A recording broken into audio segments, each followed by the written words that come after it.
bienvenue sur la chaîne du chuchoteur ASMR. Aujourd'hui, je vais vous proposer de vous parler du stress à l'approche des examens. Comme beaucoup d'entre vous maintenant, vous êtes en train de vous dire l'examen approche et je suis pas prêt. Donc rassurez-vous, moi non plus j'étais pas prêt. Et pour alimenter cette petite vidéo, je vais vous expliquer un petit peu mon cas personnel et peut-être aussi vous donner 2 ou 3 astuces. Déjà, dites-vous que quel que soit l'examen que vous passez en fin d'année, il y a bien plus grave que de ne pas réussir un examen. Dites-vous aussi que même si vous le ratez une fois, vous aurez la possibilité de le repasser une 2e fois. Donc au pire, vous perdrez 1 an. Mais perdre 1 an pour accomplir quelque chose, c'est pas perdre. Au contraire, c'est gagner. Parce que beaucoup de personnes s'arrêtent face à un échec. Et avec ma médiocre expérience des examens, je peux vous dire que repasser une fois son examen, ça m'est déjà arrivé. Enfin, pas les examens, parce que pour être honnête, les examens, je les ai tous eus. Mais il m'est déjà arrivé de louper des trucs et de recommencer encore. C'est simple, en fait. Les examens, c'est simple. Vous pouvez apprendre toute l'année et vous planter à l'examen. Vous pouvez ne rien faire durant l'année et réussir un examen. C'est très aléatoire. On est d'accord que la quasi-totalité des gens qui ont bûché toute l'année réussiront leur examen. Sauf s'il y a un problème de stress ou de maladie ou quelque chose qui n'est pas très cool sur la date donnée. Maintenant,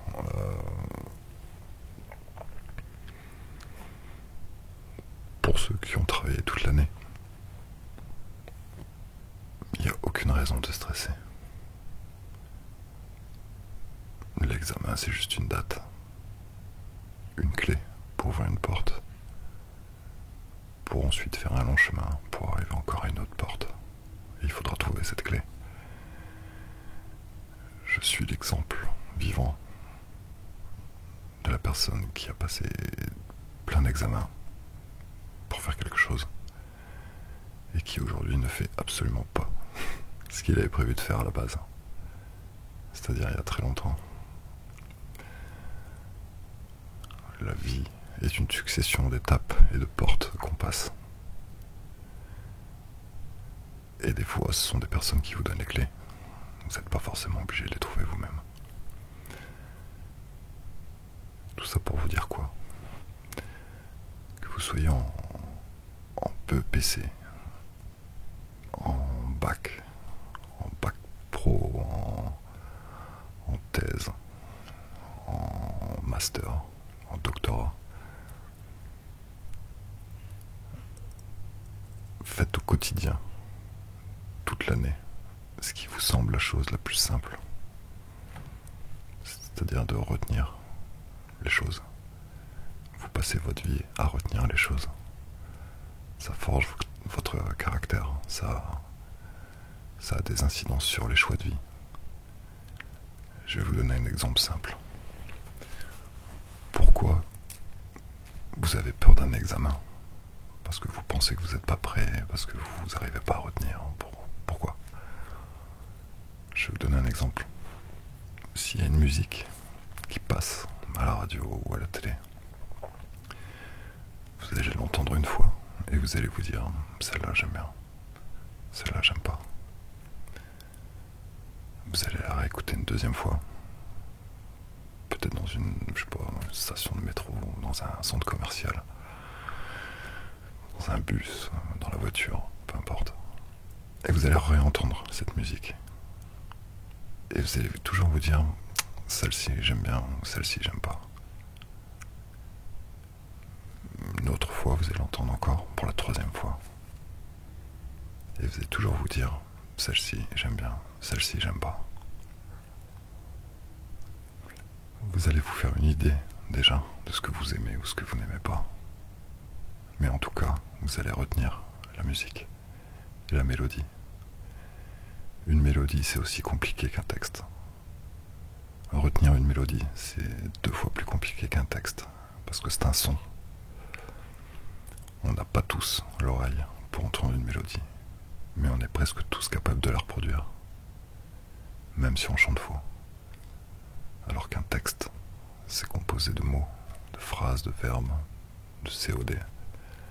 Ce sont des choses simples, dans une langue qu'on connaît, une langue qui est familière. Vous dites que la chanson, vous l'aimez ou vous l'aimez pas. Vous dites que votre exercice ou vos cours, vous aimez ou vous aimez pas. Mais en tout cas, vous allez le retenir. C'est aussi simple que ça.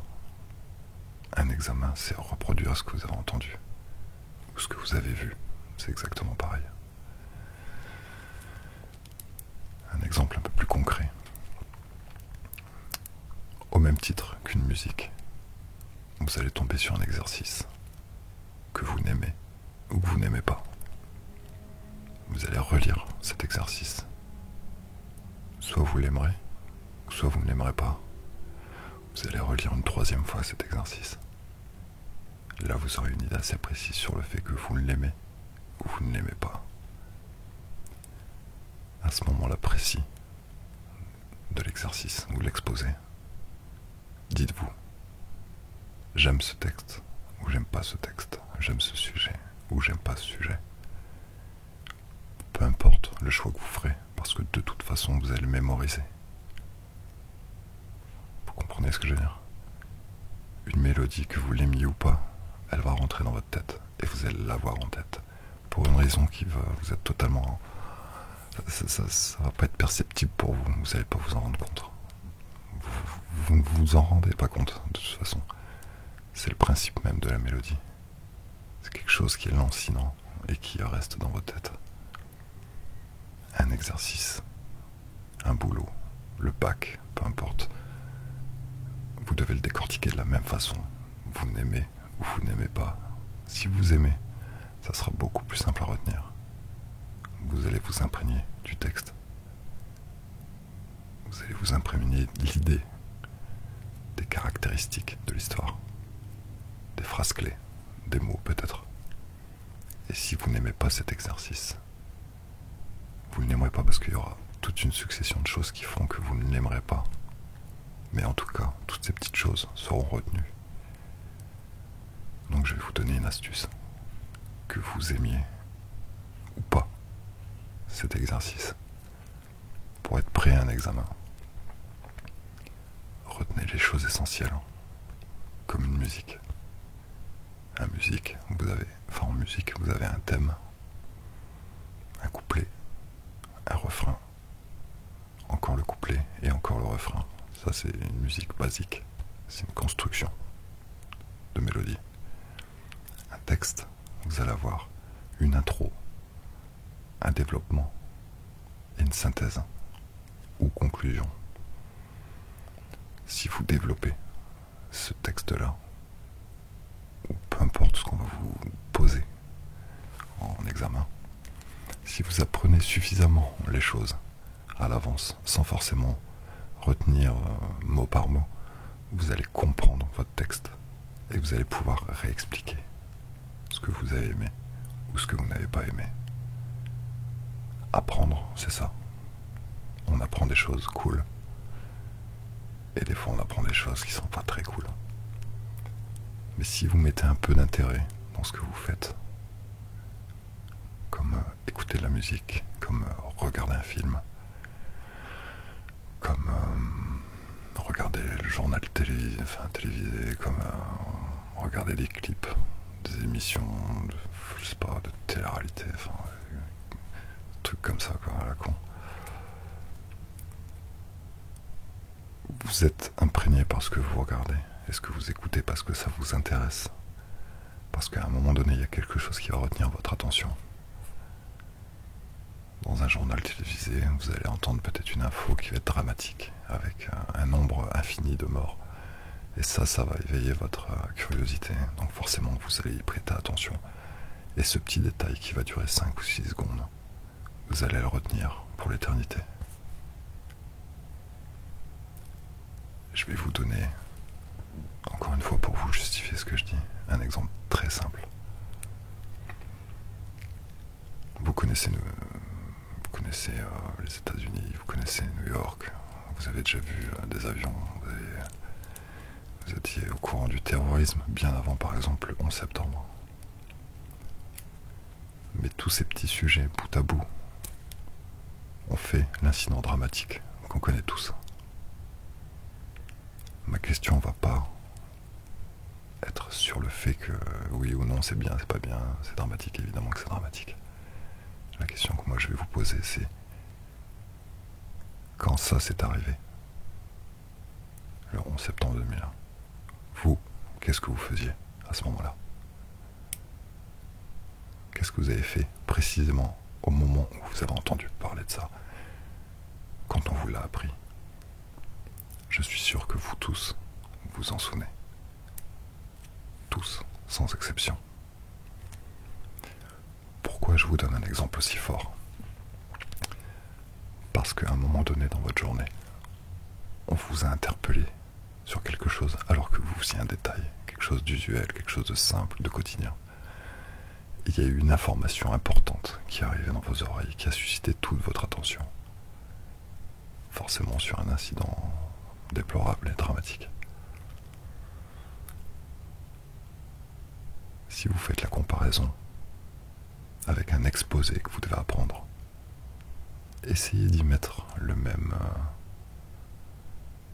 pas enthousiasme, mais le même ardeur pour retenir une information qui sera peut-être capitale pour la compréhension de votre texte.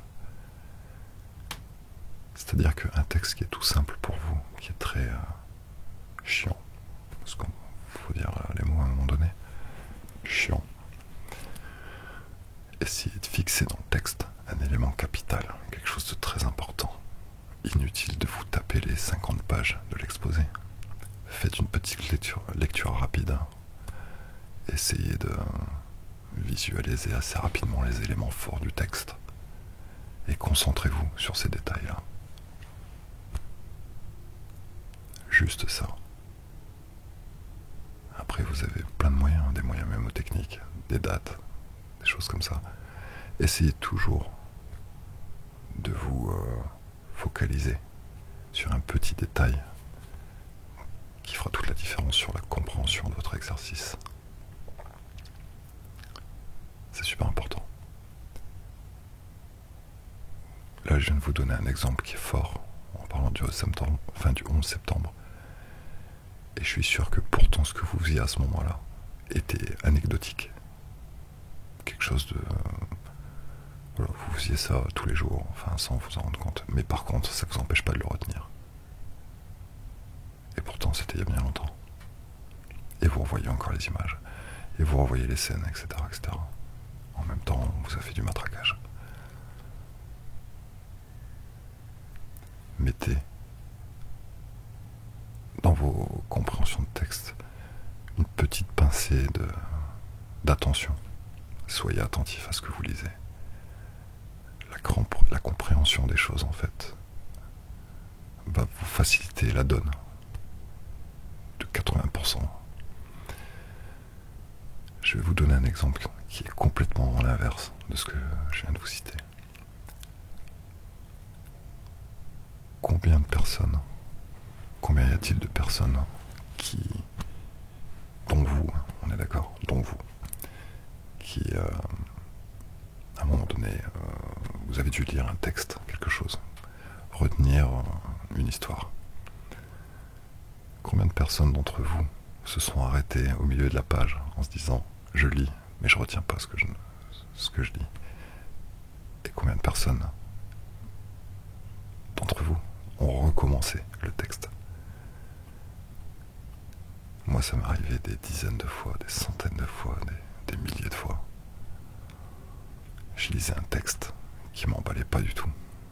J'arrivais au milieu de la page, ou au bout de 2-3 pages. Et en fait, je me rendais compte que je faisais de la lecture mémotechnique, en fait. Enfin, c'était soporifique. C'était de la lecture simple. Je lisais les mots, je comprenais les mots. Je comprenais le français, pas de problème. Mais je comprenais pas le sens du texte. Et je me suis déjà vu recommencer peut-être 10 ou 15 fois la même lecture parce que je comprenais pas ce que je lisais. Vous comprenez ce que je veux dire? Si vous mettez un point d'intérêt dans ce que vous lisez, vous allez gagner, mais en vitesse de compréhension. Comprendre quelque chose, c'est le retenir.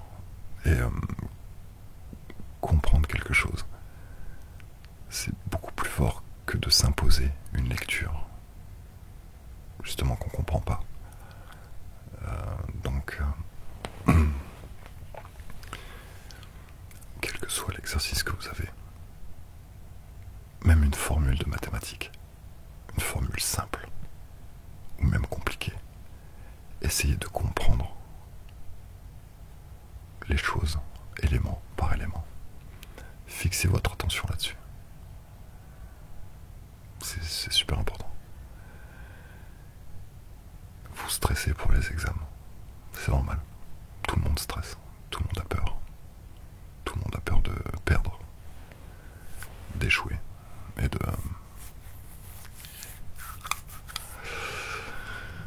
pas être à la hauteur des espérances de vos parents, de vos amis, de vos proches. C'est normal. Là, on doit être à peu près à 15 jours des examens. Et pour une bonne partie d'entre vous, vous êtes en train de vous dire « je vais échouer ». Eh ben, j'ai envie de vous dire, il n'est pas trop tard.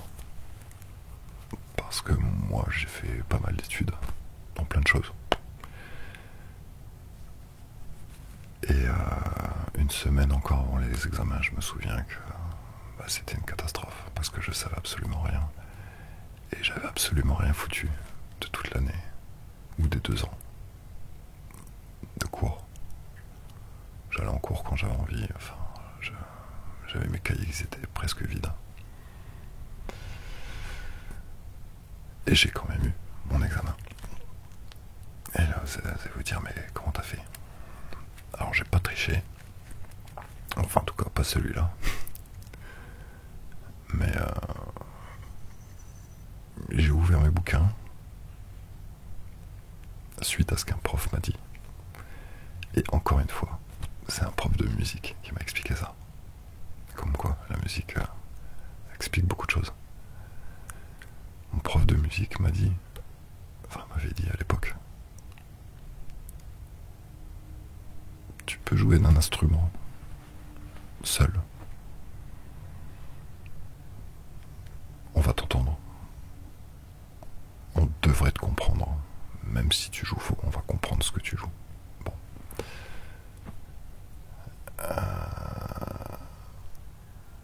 Si tu joues d'un instrument dans un groupe, on va comprendre ce que tu vas faire. Mais est-ce que ça va marcher avec les autres?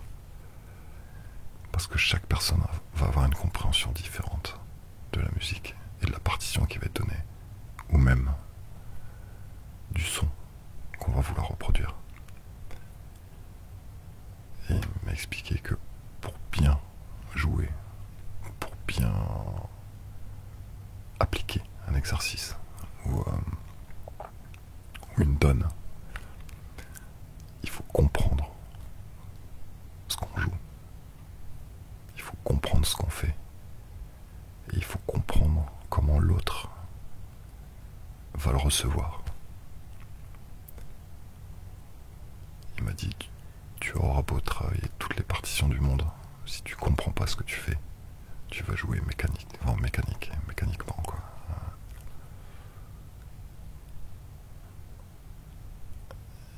Il m'a dit aussi un truc que j'ai retenu, que je retiendrai toute ma vie. Il m'a dit, tu peux être le meilleur musicien du monde et rester seul, en fait, au fond de ta cave, sans que personne te connaisse. Parce que tu auras ce don, tu auras quelque chose, mais qui sera pas forcément exploité à la juste valeur. Et par contre, tu pourras rien comprendre au solfège, mais avoir une sorte d'oreille absolue. Et jouer aussi bien que le mec qui aura appris pendant 20 ans. Parce que tu auras compris le sens de la musique et tu auras compris ce que l'autre attend de toi. Parce que ça triche pas. Donc en conclusion, il m'a dit, comprends ce que tu fais, comprends ce que tu lis. Et plus tu le comprendras, mieux tu pourras le répéter. J'ai fait exactement ce qu'il m'a dit. J'ai ouvert mes bouquins. J'ai lu. Je me suis tapé tout ce que j'ai pu me taper. J'ai essayé de retenir des choses importantes. Le fonctionnement, essayer de comprendre comment ça fonctionnait surtout. Ça m'a pas pris beaucoup de temps. Et là, je m'adresse aux gens qui sont les plus feignants. Et là, je vous cache pas que pour l'école, j'étais pas quelqu'un de très, courageux ni motivé. Il y avait quelques matières qui m'intéressaient, mais bon. J'ai ouvert tous mes bouquins, j'ai tout lu, j'ai tout regardé, j'ai essayé de comprendre au mieux. Quand il y a un détail que je comprenais pas, surtout en mathématiques, j'essaie de me faire aider, qu'on m'explique la règle.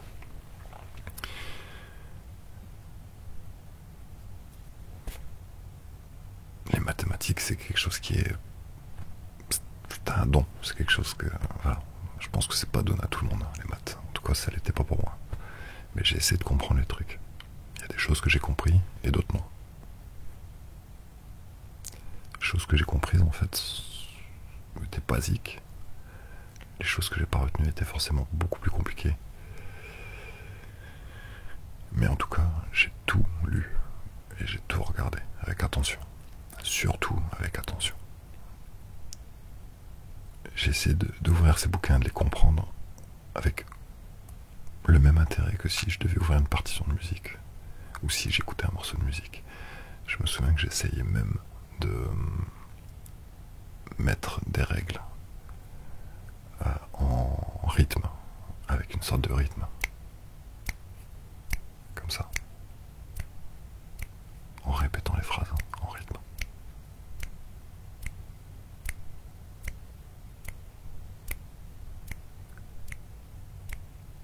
Toujours en rythme.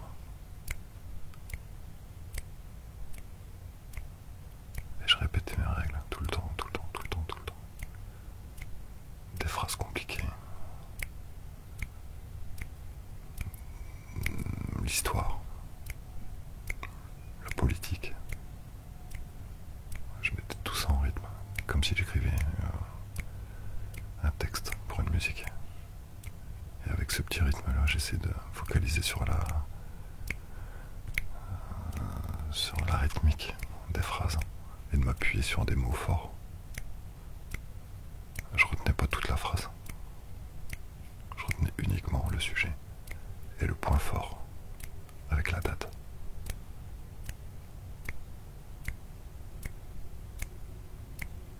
C'est valable pour n'importe quelle matière.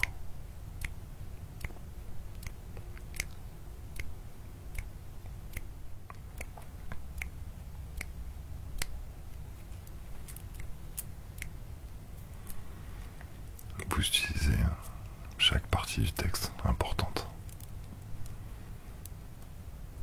Le plus important est que vous compreniez ce que vous lisez. Genre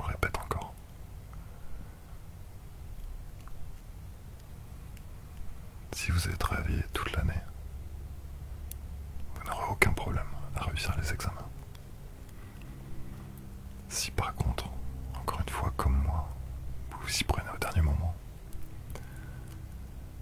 si vous utilisez cette petite technique, qui est pourtant simple, de lire chaque cahier que vous avez, chaque matière, à ce moment-là, si vous mettez un peu d'attention dans ce que vous lisez, vous n'aurez pas à le lire 50 fois.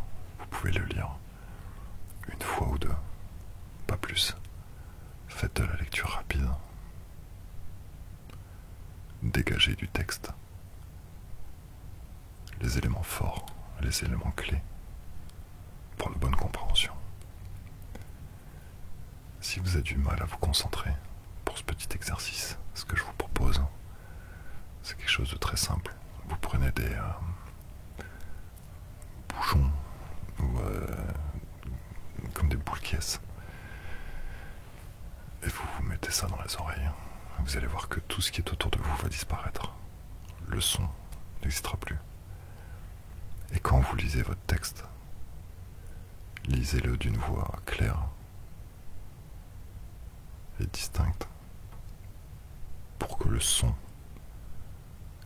de votre voix soit perçu différemment. Et vous allez voir que vous allez fixer automatiquement votre attention. Inutile de stresser. Parce que, au pire, vous ne réussirez pas votre examen. Et c'est pas pour ça que la vie va s'arrêter.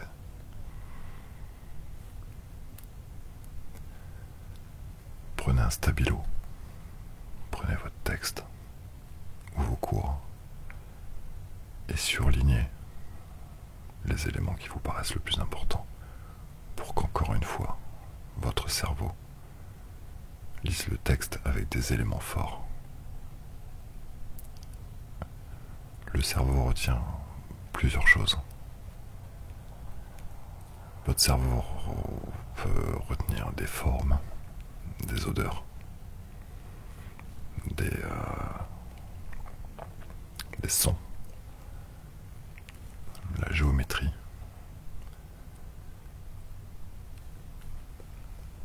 Des fois, vous sentez une odeur et ça vous rappelle un endroit ou un fait dans votre vie, quelque chose qui s'est passé.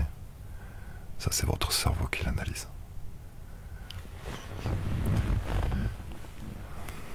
Et vous savez pas pourquoi, mais vous vous en rappelez. En utilisant cette technique de surlignage, vous allez en fait dégager les mots importants. Et quand vous allez lire ce texte, votre cerveau va automatiquement enregistrer les mots et les dates clés que vous aurez, vous, surlignées. Je vous le répète encore, inutile de vous décourager avec un cahier de 50 pages. Dégagez les éléments forts, c'est ça le plus important. Le but de cette vidéo, c'est ça, de vous faire comprendre ça. La compréhension de votre exercice, il faut que vous le compreniez en dégageant, avec un peu de méthode, des éléments du texte. Une fois que vous aurez fait ça, vous passerez l'examen avec succès.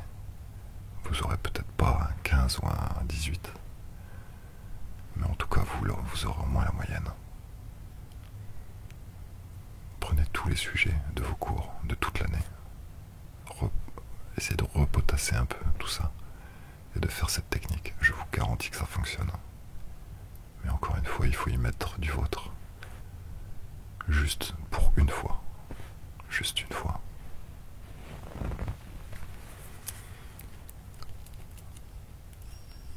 Il y a des personnes aussi qui passent des examens dont les matières justement ont des coefficients.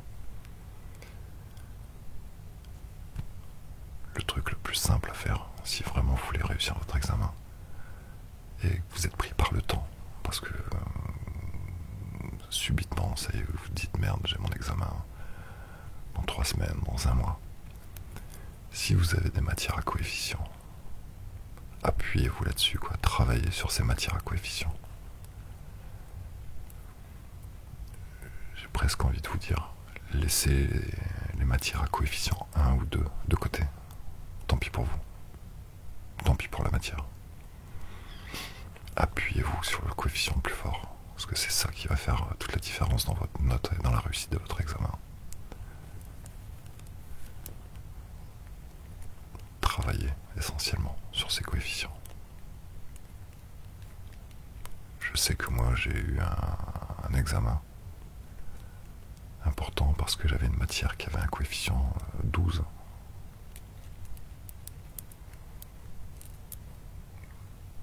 J'ai travaillé que sur cette matière-là. J'ai survolé deux, trois autres matières qui avaient un coefficient beaucoup moins élevé. J'ai même eu, je crois de mémoire, un 4 en maths et en sciences physiques.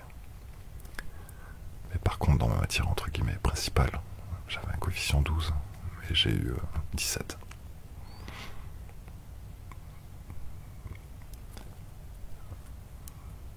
Cet examen-là avait duré, était sur 4 heures. Et je crois que j'ai dû le terminer en 2 heures, 2 heures et demie. Et j'ai eu 17. Je me suis même permis de sortir avant les 4 heures.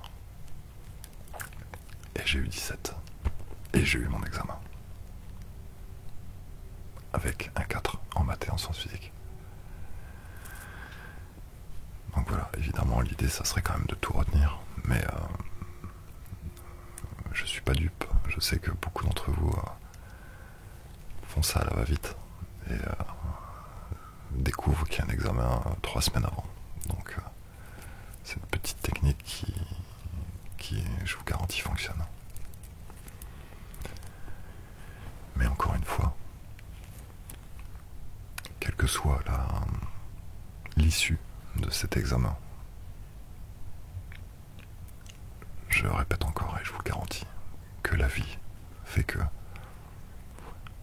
des fois, même si on veut absolument faire quelque chose, c'est pas ce quelque chose qui nous fait vivre. Et aujourd'hui, je fais des choses qui, même si il y a très longtemps, je voulais un peu faire ça, mais j'étais pas du tout préparé pour faire ça. La vie vous montre autre chose. Vous préparez un diplôme de boulangerie et vous vous retrouvez maçon. Vous faites de la compta et puis pour finir, vous êtes directeur de je sais pas quoi. L'important est de savoir ce que vous voulez vraiment. Après, l'examen c'est une formalité. Et un examen c'est pas définitif. Je connais plein de gens qui étaient très bons à l'école, très très bons. Incroyablement bons même, désespérément bons. Qui ont passé leurs examens, leurs masters, etc. avec succès.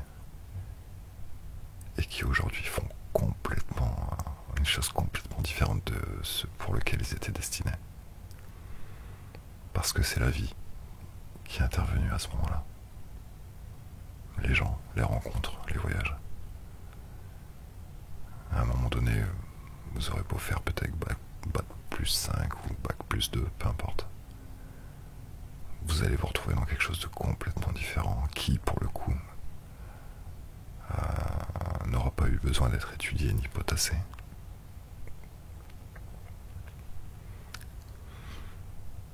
Donc la vie des fois est parfois étrange. Vous préparez quelque chose, vous pensez dur comme fer que vous allez faire ça. Vous allez passer cet examen-là, que vous allez réussir.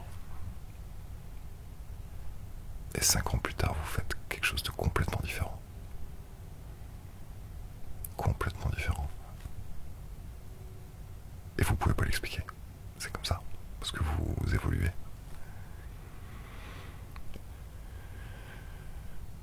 Voilà.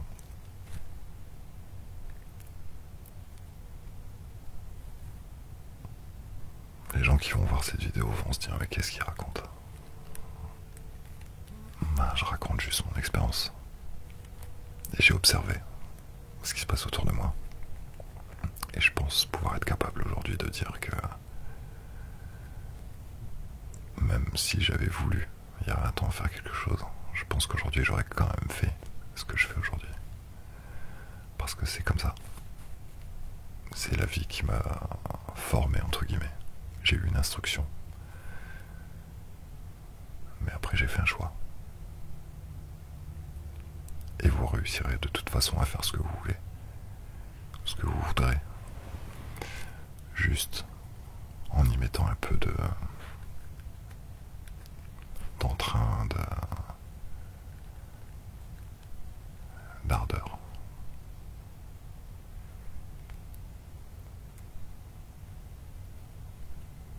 Donc rassurez-vous, même si vous sentez que l'examen va vous échapper, c'est pas définitif. La vie s'arrêtera pas. Votre vie s'arrêtera pas.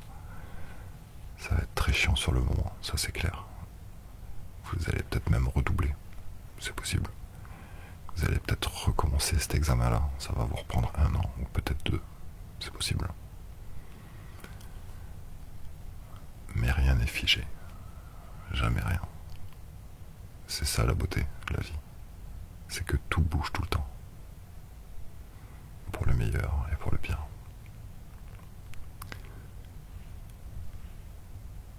Potassez vos cours de cette façon. Et je vous jure que vous aurez cet examen qui sera une formalité. Je sais très bien qu'il y a différents examens avec différents niveaux de difficulté, je le sais. Croyez-moi, je le sais. Mais fondamentalement, c'est exactement la même chose. C'est de la compréhension. Soyez aussi attentifs qu'un film. Même si vous avez détesté ce film, vous avez tout retenu du film, et pourtant ça vous intéressait pas, ou vous le trouviez nul. Et si vous avez aimé ce film, forcément vous allez retenir beaucoup plus vite. Voilà, l'examen c'est ça. C'est une longue histoire d'1 an ou 2. Pendant une journée ou 2, donner son avis là-dessus, c'est tout. Avec les arguments que vous aurez piochés dans vos textes. Donc que vous soyez pris par le temps ou pas, restez zen, calme, tout va bien. Faites ce que vous avez à faire. N'ayez surtout pas peur de l'échec.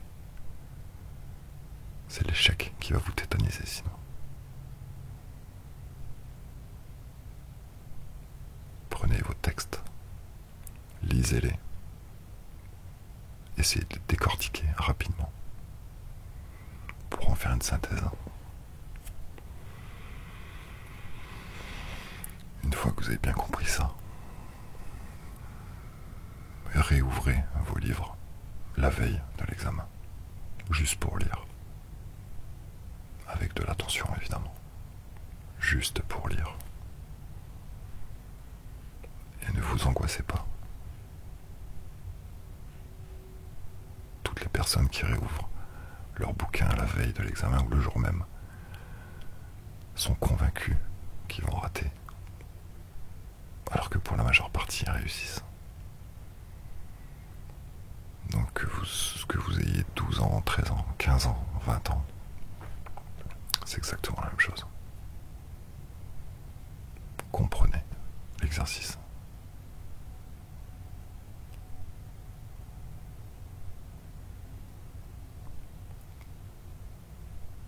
J'espère que cette petite méthode va fonctionner pour vous, parce que de toute façon elle fonctionnait pour moi.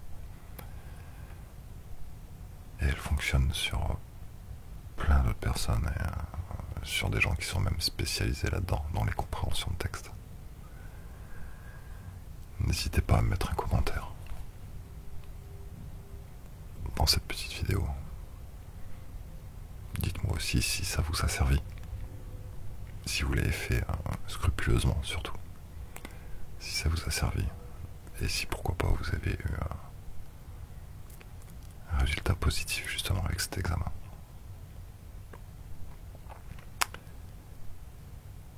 je vous dis bonne nuit pour ceux et celles qui vont se coucher. Et bonne journée pour celles et ceux qui viennent de se réveiller.